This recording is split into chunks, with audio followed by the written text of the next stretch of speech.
ഖുർആൻ പറഞ്ഞത് നമുക്കിപ്പോൾ എന്താണോ നമ്മുടെ കയ്യിലുള്ളത്, ഇപ്പം നമ്മുടെ കയ്യിലുള്ളത് ഒരു കാലത്ത് നമ്മൾ പ്രാർത്ഥിച്ചതാണ്, ഒരു കാലത്ത് പ്രാർത്ഥിച്ച സാധനമാണ് ഇപ്പം കയ്യിലുള്ളത്.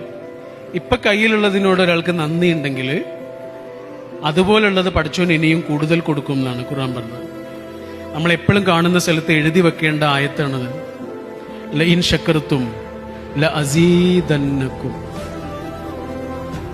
ഫുൾ A+ നേടിയ മാർക്ക് ലിസ്റ്റുമായി നിൽക്കുന്ന കുട്ടിയോട് പറഞ്ഞു കൊടുക്കണം, ലഇൻ ശക്കർത്തും ലഅസീദന്നകും.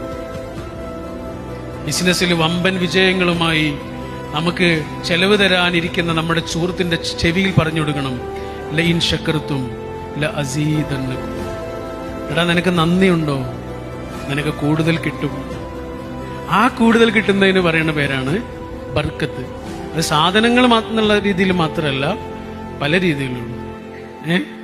മനസ്സമാധാനമടക്കം ബർക്കത്തിന് അങ്ങനെ കൂടി അർത്ഥമുണ്ട്. മനസ്സമാധാനമുണ്ട്.